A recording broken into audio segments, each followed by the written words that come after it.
सभी साथियों को जय जोहार। मेरे वक्तव्य शुरू होने से पहले मैं ये जो धरती है बाचिया सरपोटा की धरती को नमन। इस मंच पे जो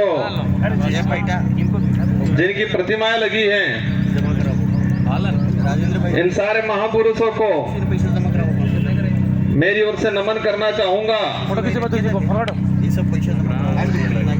जिस महान व्यक्ति ने हमारे भारत देश का एक महान संविधान बनाया है,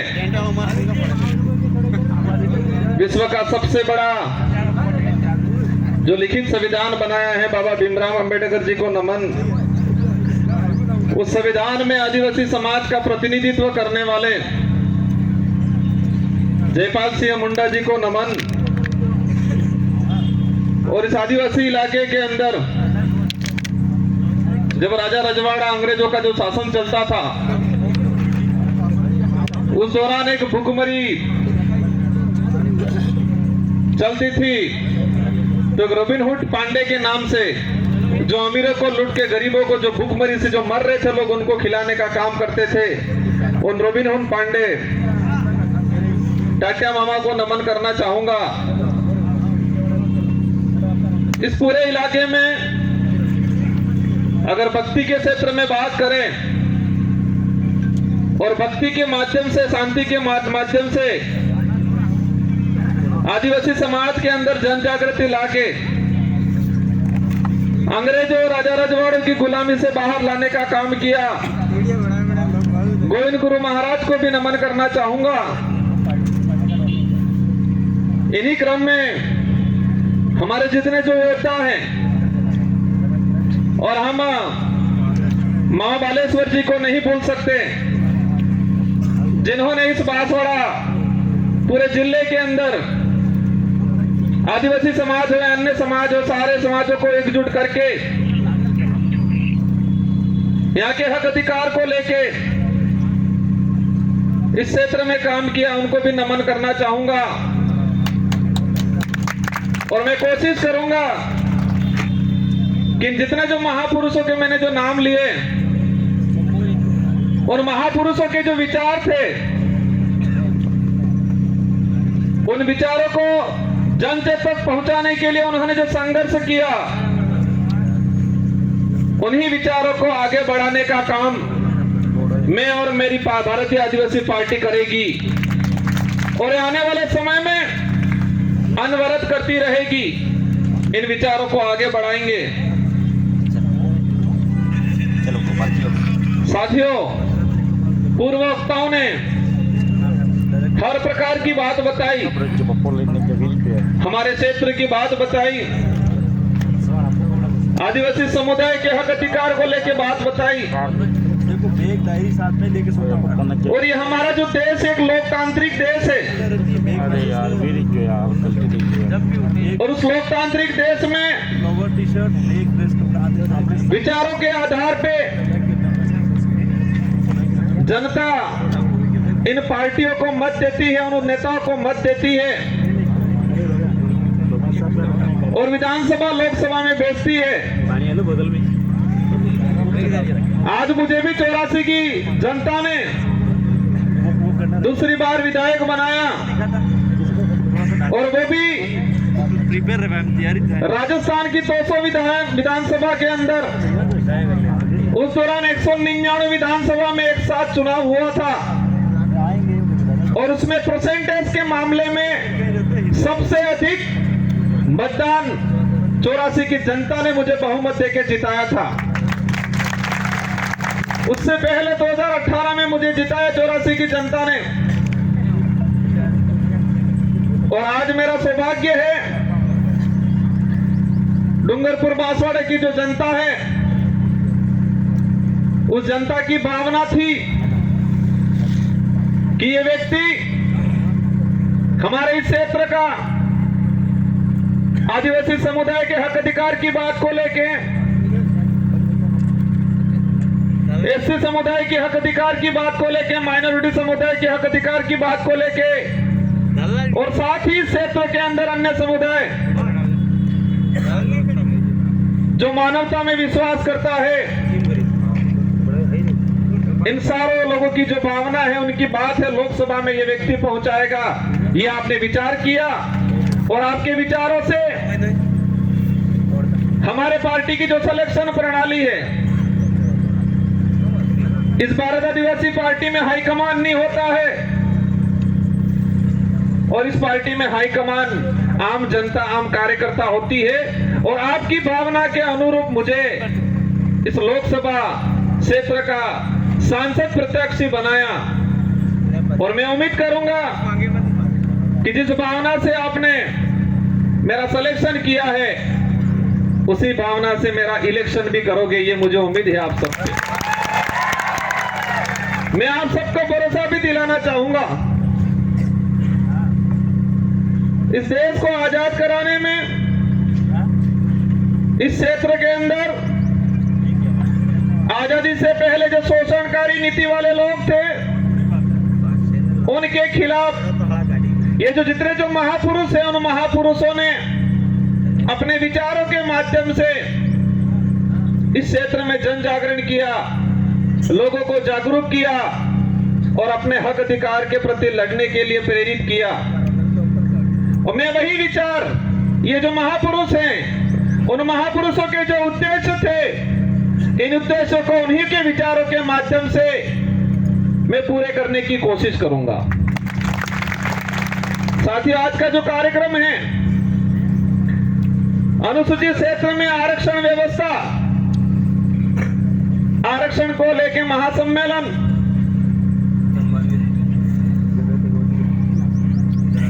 ये जो शब्द है, ये शब्द आते ही कई सवाल पैदा करता है अपने दिमाग में कि हमारा देश का संविधान लागू हुआ 1950 को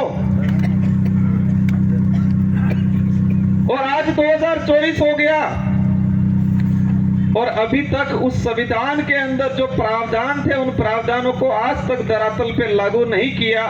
उस बात को लेके बांसवाड़ा, डूंगरपुर और पूरे देश का एसटी एससी माइनॉरिटी समुदाय संविधान को धरातल पे लागू करो, उस बात को लेके आंदोलन कर रहा है। बड़े दुख की बात है कि संविधान बना और देश पे जो लागू हुआ, हम कहते हैं 26 जनवरी 1950 को, लेकिन मूल रूप से उसके संविधान के अंदर जो प्रावधान थे, वो प्रावधान आज तक धरातल पे लागू नहीं हुए हैं। और देश के अंदर हमारे राष्ट्रीय पार्टी के लोग कहते हैं देश विकासशील से विकसित हो रहा है, कहते हैं विश्व के अंदर हमारे भारत देश एक विकसित राष्ट्र की श्रेणी में आने लग गया है। लेकिन देश के अंदर देखा जाए, आज से 5 साल पहले जिस 5वीं स्कूल के अंदर 70 बच्चे पढ़ रहे थे और आज उसी 5वीं स्कूल के अंदर 35 बच्चे पढ़ रहे हैं। आज से 5-10 साल पहले हमारे देश के प्रत्येक नागरिक पे जो कर्जा था, और आज देखें वो कर्जा 4 गुना तेजी से बढ़ रहा है। आज जो कुपोषण का जो स्थिति है, आज से 5 साल पहले जाएंगे तो इतना कुपोषण नहीं मिलेगा जितना आज कुपोषण है। जो देश में मीडिया के माध्यम से, मैं सारे मीडिया पे सवाल नहीं करना चाहता, लेकिन कुछ मीडिया वाले ऐसे लोग हैं जो देश की सच्चाई को छुपा रहे हैं और पार्टियों के इशारों पे, सरकारों के इशारों पे इस देश के लोगों तक गुमराह करने वाली बातें फैलाई जा रही है। इस देश के लोगों को अंधकार में रखा जा रहा है और हम देश में वर्तमान देख सकते हैं। मेरा वक्तव्य, हमारे पूर्व वक्ताओं ने कहा, हमारे ही समाज के कुछ पढ़े लिखे अधिकारी कर्मचारी कहते हैं, हमारे समाज के जो नेता कांग्रेस बीजेपी में दिग्गज बने हुए हैं वो कहते हैं आरक्षण पूरा मिल रहा है। कोई कहता है आरक्षण की जरूरत नहीं है, कोई कहता है कि आरक्षण मिलना था मिल गया और फालतू गुमराह कर रहे हैं। हमारे क्षेत्र की जनता विचार करती है, हम कहते हैं आरक्षण मिलना चाहिए, वो कहते हैं आरक्षण मिल गया, कोई कहता है आरक्षण पूरा मिल रहा है। और हमारे क्षेत्र की जनता कंफ्यूज रहती है कि हकीकत क्या है। हमारा पढ़ा लिखा बेरोजगार युवा वो भी कंफ्यूज रहता है कि आरक्षण क्या है। और दुख की बात यह है कि हमारे पाठ्यक्रम में बेमतलब की चीजें डाली जा रही है। अगर देश के अंदर आरक्षण को लेकर जो चल रहा है, कुछ लोग कहते हैं भ्रमित किया जा रहा है।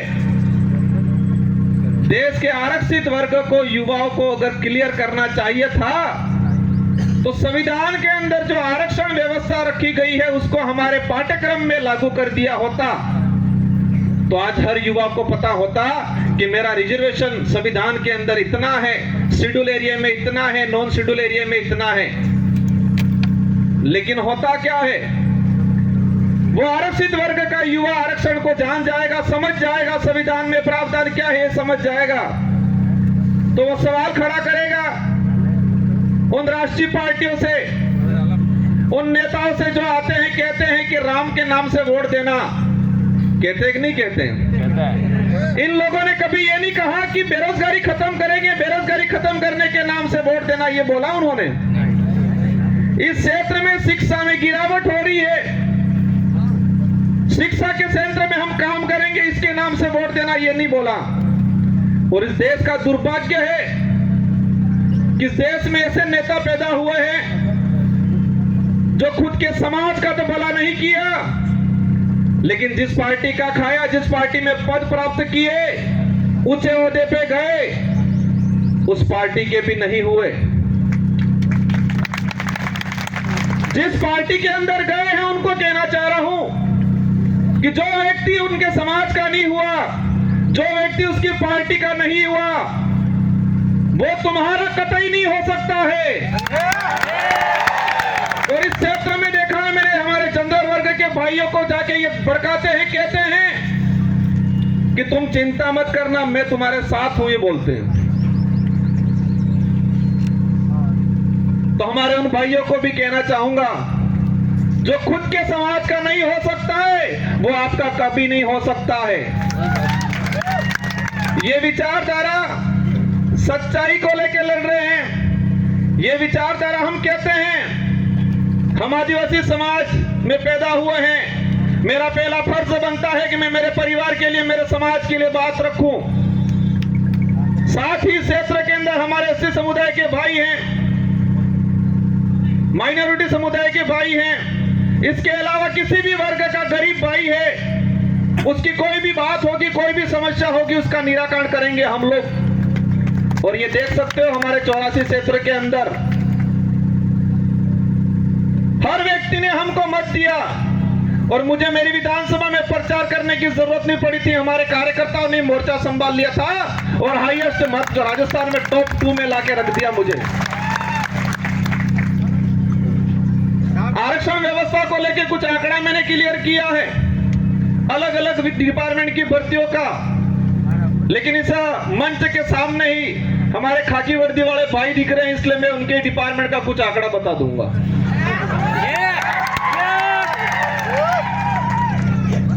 मैंने एक लेटर लिखा था 2020 में कि अनुसूचित क्षेत्र के अंदर आरक्षण व्यवस्था को लेके 2013 के अंदर जो अधिसूचना जारी की है वो इस क्षेत्र के लिए काला कानून है, ये वर्ड यूज किया था मैंने अनुसूचित क्षेत्र के 1700 सरपंचों को पत्र लिखा था, सारे एमएलए एमपी को पत्र लिखा था, पूर्व एमएलए प्रधान को पत्र लिखा था मैंने 2000 के करीब लेटर लिखे थे और उस लेटर में हेडिंग लिखी थी कि 2013 की अधिसूचना आदिवासी समुदाय के लिए काला कानून है, ये वर्ड यूज किया था मैंने।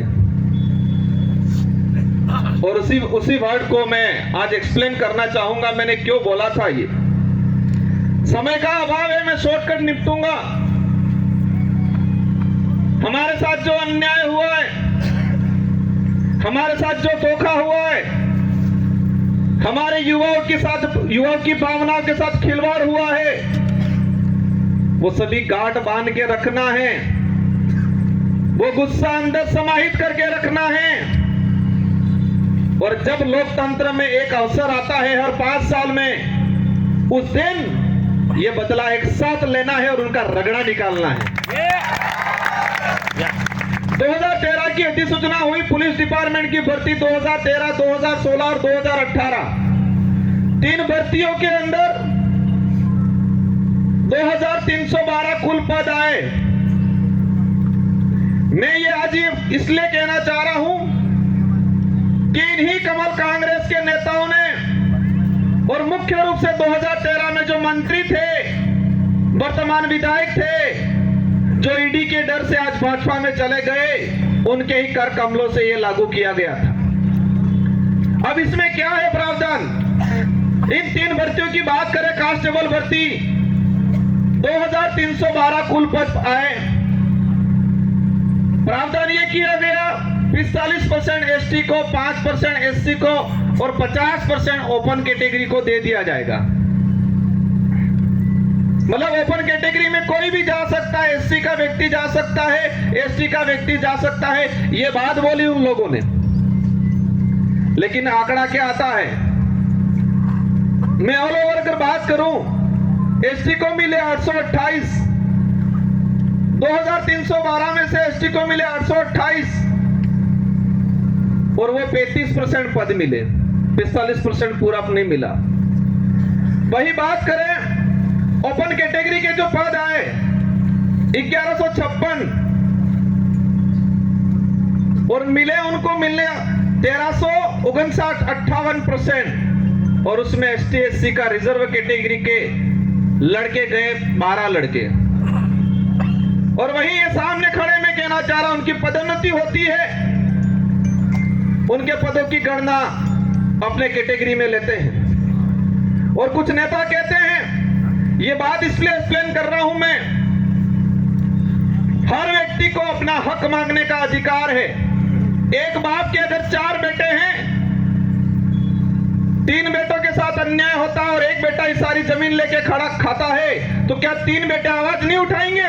उठाएंगे। तो इस क्षेत्र में हमारा अन्य समाज का व्यक्ति रहता है, उनसे भी कोई दुश्मनी नहीं है, उनकी भी वाजिब मांग को हम रखेंगे। लेकिन हमारा फर्ज बनता है, जिस सर्टिफिकेट लगा के हम यहाँ पर आए हैं, उस सर्टिफिकेट के आधार पे एमएलए एमपी बनते हैं, तो जिस समाज का सर्टिफिकेट लगाया है, उस समाज के हक अधिकार के लिए अगर हम नहीं बोलते हैं तो कौन बोलेगा? इस आधार पे इन पुलिस भर्ती का अगर देखा जाए तो हमारे लड़कों का 300 पद के आसपास नुकसान हुआ। उस मां पे क्या गुजरी होगी जिस मां ने बच्चे को अपनी जमीन, अपने जेवरात गिरवी रख के बच्चे को पढ़ाया होगा, उम्मीद की होगी मेरा बच्चा पुलिस कांस्टेबल की तैयारी कर रहा है, नौकरी लगेगा। लेकिन इस प्रकार की अधिसूचना के कारण वो बच्चा आज नौकरी नहीं लगा और वो बच्चा आज गुजरात में जाके मजदूरी कर रहा है और उस मां के सपने अधूरे के अधूरे रह गए। ये लड़ाई उनके लिए है, सूद समेत वसूल करेंगे। और ये किसी समाज को हम दोष नहीं देना चाह रहे हैं, हम दोष उस नेताओं को देना चाह रहे हैं जिन्होंने अपनी पेटियां भरने का काम किया, टिकट लेने का काम किया और इतना कमा लिया कि ईडी के डर से भाग गए। गजब सुनता हूं मैं। एक दिन कहते थे हम पे आरोप लगाए और फिर बाद में 2 दिन बाद कहते हैं ये तो जुमला था, कहते हैं कि मोदी ने जुमला दिया था और आज कहते हैं कि मोदी के विजन से प्रभावित होकर गया हूं। मोदी जी के जुमले के विजन से प्रभावित होके गए हैं। इसका मतलब ये क्लियर है कि वो भी जुमलेबाज से कम नहीं है। हमें उनसे भी पर्सनली कोई लड़ाई नहीं है, उनके कोई जमीन का बंटवारा हमारा नहीं है, लेकिन उनको इस क्षेत्र की जनता ने बड़ा लीडर माना था। हमारे बड़े बुजुर्गों ने आशा रखी थी उनसे कि ये नेता है बड़ा, हमारे लिए, हमारे क्षेत्र के लिए कुछ अच्छा करेगा। इन आशाओं पे पानी फेरने का काम किया है। मुझे कई जगह से जानकारी मिली, बुजुर्ग लोग जो रात दिन उस आदमी के लिए, उस पार्टी के लिए घूमते थे, खुद का पैसा खर्चा करके इन लोगों ने कई जनों से दुश्मनी ले ली उस व्यक्ति की वजह से, उस पार्टी की वजह से, और आज बेचारे वो बुजुर्ग लोग रो रहे हैं। आपको चिंता करने की जरूरत नहीं है। पूरे देश के अंदर यही भारत आदिवासी पार्टी है जो सच्चाई को लेकर लड़ने का काम करेगी। और आप देख सकते हो, उदयपुर संभाग की बात करें कि कांग्रेस कभी नहीं बात कर रही है कि शिक्षा अच्छी मिलनी चाहिए, स्कूलों में व्याख्याता लगने चाहिए, बेरोजगारी खत्म होनी चाहिए, हमारा अनाज जो पकड़ा है उसको एमएसपी रेट मिलनी चाहिए, बात नहीं करेगी। बीजेपी भी वो बात नहीं कर रही है। बीजेपी कह रहे हैं मैं किसी भगवान या किसी धर्म का विरोधी नहीं हूं, लेकिन जो धर्म के नाम से, भगवान के नाम से वोट लेके राज करने का काम करते हैं, ऐसे लोगों का मैं घोर विरोधी हूं और विरोध करता रहूंगा। यहां पर हुआ था, जिनको आज हम ज्ञापन देने जा रहे हैं, ये माही विस्थापित होके लोग कटना और ये माही डैम से विस्थापित होके लोग प्रतापगढ़ में रह रहे, आपके आसपास तो रह रहे, लेकिन मध्य प्रदेश के नीमच के अंदर लोग रह रहे हैं। और जो ये डांस ऑफ इंडिया में जो 5 बच्चियां गई थी, जिनका आपने सबने नाम सुना होगा, गली गर्ल्स के नाम से जो लड़कियां हैं, नीमच में रहती है, झोपड़ियों में रहती है, उनके माँ बाप मजदूरी करते हैं, आज तक भी उनको जमीन का पट्टा नहीं मिला है। वो नीमच के नहीं है, ये माही से विस्थापित होके गए हुए लोग हैं। और आज कह रहे हैं हमारे यहाँ के लोग विस्थापित होके गए, उनको जमीन नहीं मिला आज तक। हमारे इन महापुरुषों ने अपनी जान गंवा दी इस क्षेत्र में सामाजिक जन जागरण के लिए, हक अधिकार के लिए। उनके नाम से नामकरण नहीं करना है, और ऐसे नाम से नामकरण करना चाह रहे हैं। करना है तो इस क्षेत्र में जो लोग थे, किसी भी समाज का व्यक्ति हो, एससी का हो, ओबीसी का हो, किसी भी जिस व्यक्ति ने इस क्षेत्र के लिए काम किया है, मामा बालेश्वर आदिवासी नहीं थे, लेकिन आदिवासी समाज आज उनको भगवान की तरफ पूछता है क्योंकि आदिवासी के लिए काम किया। हम हर उस व्यक्ति का, हर उस समाज का सम्मान करेंगे जो मानवता में विश्वास करता है, और उस हर व्यक्ति और उस हर धर्म का विरोध करेंगे जो छुआछूत, भेदभाव, ऊंच नीच करता है, उन सबका हम विरोध करेंगे, क्योंकि ये देश संविधान से चलता है। और आज बात करें, एक नारा लगाया जा रहा है 400 पार। क्या नारा लगा रहे हैं? 400 पार। अंग्रेजों और मुगलों ने इस देश को कम लूटा था, उससे भी खराब स्थिति से ये लोग इस देश को लूट रहे हैं। इसका असर आदिवासी या एससी को ही नहीं है, इसका असर पड़ेगा हर वर्ग के व्यक्ति को, आने वाले समय में भुगतना पड़ेगा। ये लोग बहुत बुरी तरीके से इस देश को लूट रहे हैं। एक वक्त था 2013 के अंदर वो नारा लगाते थे वही वो व्यक्ति कि न खाऊंगा न खाने दूंगा, और आज जितने देश के अंदर खाने वाले लोग थे उन सबको वो साथ में मिला के कह रहे कितना लाओ लाओ, बंटवारा करते हैं। ये सारी बातें होगी, लेकिन हमको करना क्या है? हमको उनको सबक सिखाना है, उन नेताओं को एहसास कराना है कि ये राजतंत्र नहीं, ये लोकतंत्र है, और इस लोकतंत्र में संविधान ने जनता को ताकत दी है, जिसे हम लोकतंत्र की कुंजी कहते हैं, जो वोट है। और हर 5 साल में उसका अवसर आता है। आज मुझे कहते हैं एमएलए साहब बहुत बड़ा दिग्गज आदमी है, बहुत पैसा है, कहते हैं टक्कर लेनी पड़ेगी, ये कहते हैं। मैंने कहा मैं नहीं लड़ रहा हूं, डूंगरपुर बांसवाड़ा की जनता चुनाव लड़ रही है, और ये जनता पैसों के लिए चुनाव नहीं लड़ रही है। ये जनता सुख सुविधाओं के लिए मेरे साथ नहीं है, ये जनता स्वाभिमान के लिए है। इस जनता के अंदर जो साथ मेरे साथ जुड़ रहा है, संगठन के साथ जुड़ रहा है, उस प्रत्येक व्यक्ति के अंदर स्वाभिमान जगा है, अपने आने वाली पीढ़ी के लिए कुछ कर गुजरने की ताकत जगी है, इसलिए मेरे साथ जुड़े। और देश के इतिहास उठा के देख लो, आजादी से पहले भी जो राजा रजवाड़ा या मुगलों की सेना होती थी तो सोना में भर्ती होता था सिपाही, तो सैलरी के लिए होता था, तनख्वाह मिलती थी, या किसी राजा से एग्रीमेंट होता था, सहयोग में पूरी सेना भेजता था तो रियासत क्षेत्र की कुछ जमीन को लेकर सौदा होता था। लेकिन वो सेना युद्ध के मैदान में टिकती नहीं थी। और यही देश के इतिहास उठा के देख लो कि मुगल के अकबर के सामने इस देश के सारे राजाओं ने अधीनता स्वीकार कर ली थी, लेकिन महाराणा प्रताप एक ऐसा था जिसने मुगलों के सामने अधीनता स्वीकार नहीं की थी। देश के इतिहास में पढ़ाया जाता है, हमारे बड़े बुजुर्गों से सुनते हैं कि देश के अंदर सारे राजाओं ने अकबर की अधीनता स्वीकार कर ली, लेकिन राणा प्रताप ने अधीनता स्वीकार नहीं की, क्योंकि देश के अंदर अन्य जो राजा थे उनकी जो सेना थी वो सैलरी पे थी, तनख्वाह पे थी।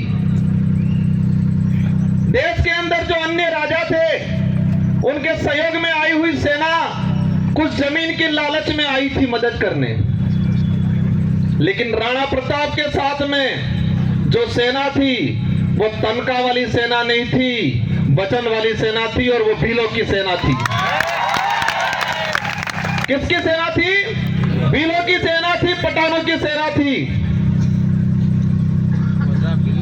अगर वो तनख्वाह वाली सेना होती तो युद्ध के मैदान में टिकती नहीं। वो स्वाभिमान के लिए, अपने वचन के लिए गई थी राणा प्रताप के साथ, और इसलिए देश के अंदर महाराणा प्रताप के नाम से उनको जाना जाता है। और उनके भाई थे शक्ति सिंह और जगमाल, वो भाई भी उनके साथ में नहीं थे। इससे यह सिद्ध होता है कि महाराणा प्रताप को किसने साथ दिया। उनके परिवार के लोग भी हट गए थे, वो भी मान सिंह की गोद में जाके बैठ गए थे। उस कुल के लोग हैं ये, और मुझे पता है कि कांग्रेस और बीजेपी के बहकाम में आके उनसे पैसा लेके ये काम नहीं करेंगे। ये लोग स्वाभिमान के लिए काम करेंगे, ये वचन के लिए काम करेंगे, आने वाली पीढ़ी के लिए काम करेंगे। मेरी बात को आप समझ गए होंगे कि हमारे लोगों ने महाराणा प्रताप को वचन दिया था, तनख्वाह नीली थी, फौज में हमारे लोग भर्ती नहीं हुए थे, तनख्वाह की बेसिस पे नहीं हुए थे, पूरा गांव के सिपाही लोग, जवान लोग गए थे, वो वचन दिया था। और इस लड़ाई में, इस मैदान लोकसभा क्षेत्र में मुझे उम्मीद है पैसों वाली सेना नहीं टिकेगी, वचन वाली सेना टिकेगी, क्योंकि उनके साथ जो सेना है वो पैसों वाली सेना है, तनख्वाह वाली सेना है, दहाड़ी वाली सेना है, और हमारे साथ वचन वाली सेना है, स्वाभिमान से जीने वाले लोग हैं। बातें बहुत सारी अंत मंच आएंगे, उस पे करेंगे। हमारी लड़ाई सीधी सी है कि क्षेत्र में संविधान के अनुरूप आरक्षण लागू हो जाए। यहाँ का कलेक्टर, एसपी, संभागीय आयुक्त क्लियर कर दे कि संविधान के भाग इसमें 5वीं अनुसूची के तहत क्या प्रावधान है, कितना आरक्षण मिलना चाहिए। आरएस भर्ती की अगर बात करें, हमारी जो मांग है दूसरी, प्रशासनिक सेवा के अंदर हमारे यहाँ के लोगों को प्रतिनिधित्व मिलना चाहिए। हमको एक लेलूपेट दे दिया, अधीनस्थ सेवा के अंदर भर्तियां देंगे, पद देंगे। और उसमें भी मैंने देखा 3 भर्तियां 2013, 2016, 2018। अनुसूचित क्षेत्र के अंदर अधीनस्थ सेवा के 109 पद आए, एससी के लोगों को मिले 42, ओपन कैटेगरी में गए 67 और एससी समाज को मिले 0 और ओबीसी वालों को तो पता ही नहीं है हम है कौन, हम आते कहां है वही नहीं पता है हमको। और मैं कहता हूं इस क्षेत्र से अगर ओबीसी की किसी ने आवाज उठाई थी, राजकुमार रोत ने उठाई थी। हम हर व्यक्ति की बात करेंगे, लेकिन हमारा हक किसी को मारने नहीं देंगे। एससी समुदाय को 0 सीट तीनों भर्तियों में और अधीनस्थ सेवा के अंदर 67 पद आए, उसमें एसटी एससी रिजर्व कैटेगरी का एक लड़का नहीं गया। हमारे साथ 13 से 14 अधीनस्थ सेवा के आरएस अधिकारियों के पद मारे गए। इसका गुनहगार कौन? जो ईडी के डर से भाजपा में गए वो है। ये लड़ाई बेरोजगारों की लड़ाई है, ये लड़ाई हमारे क्षेत्र में शिक्षा के क्षेत्र में क्रांति लाने की लड़ाई है। हम सबको लड़ना है। ये चुनाव जीतने तक का उद्देश्य नहीं है, नारे लगाने या पार्टी का नाम लेने तक का उद्देश्य नहीं है। हमको हमारा समाज बचाना है, हमारा देश बचाना है। ये देश का संविधान अधिकार देता है हर व्यक्ति को, हर समाज को अपने हक अधिकार की बात करने का अधिकार है और करना चाहिए हर व्यक्ति को। लेकिन हमारे यहाँ के नेताओं ने इस क्षेत्र को बर्बाद करने का काम किया है। मुद्दे अनेक हैं। ये 400 पार का जो नारा लगा रहे हैं, उस नारे को समझना। इन लोगों की चाल है ये संविधान बदलने की, संविधान को खत्म करना चाहते हैं। और आप सुन लेना, अभी का उदाहरण है कि 26 जनवरी पे बाबा साहब अंबेडकर और सावित्रीबाई फूले की तस्वीर लगाने से टीचर को एपीओ कर दिया जाता है। जिस पार्टी को बाबा साहब अंबेडकर और सावित्रीबाई फूले की तस्वीर से दिक्कत है, वो देश का भला कर सकते हैं क्या?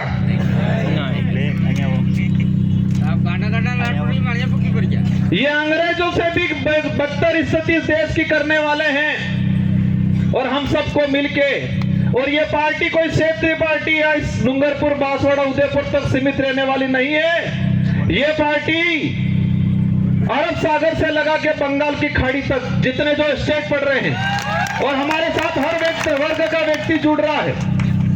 हम सच्चाई की लड़ाई लड़ रहे हैं। आने वाले समय में मुझे उम्मीद है, मेरी एक बात पे आप गौर करोगे कि युद्ध के मैदान में सैलरी वाली जो तनख्वाह वाली सेना नहीं टिकती है, युद्ध के मैदान में वचन वाली और स्वाभिमान वाली सेना टिकती है। और वही सेना मेरे साथ है। मुझे पता है हमारे लोग गरीब है, कमजोर है हमारा कार्यकर्ता, लेकिन मुझे यह भी पता है उस व्यक्ति के अंदर जमीर जिंदा है, उसका स्वाभिमान नहीं मरा है। वो व्यक्ति डट के मुकाबला करेगा और पूरे भारत की रोमांचक सीट ये होगी। और मुझे दुख भी है, मेरे 84 के कार्यकर्ताओं का दुख है, मेरा भी दुख है कि 84 की जनता ने एक शानदार बैंडेड दिया था मुझे। मेरी भी इच्छा थी मैं 84 के अंदर ही रहूं, मेरे कार्यकर्ताओं की भी इच्छा थी 84 के अंदर रहूं, लेकिन बांसवाड़ा वाले ही नहीं माने। और आपको ये तेरवाने का काम करना है और ये बेड़ा पार करना है। इन्हीं शब्दों के साथ आप सबको धन्यवाद। एक बात और बोलना चाहूंगा,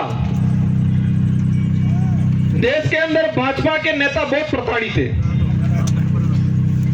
और विशेषकर बांसवाड़ा में जो भाजपा के नेता बेचारे बहुत प्रताड़ित थे, हमसे भी ज्यादा प्रताड़ित थे ये। बचपन में बच्चा रोता था, मां कहती थी भूत आ जाएगा सो जाइए। और यहाँ भाजपा के नेता इतने प्रताड़ित है, हल्का सा बेचारा कुछ करता है, कहते हैं ईडी आ जाएगी चुप हो जा। मोदी जी की ईडी आ जाएगी चुप हो जाएगा। वो चाहता बहुत कुछ है बेचारा, पर अंदर से डर हुआ है।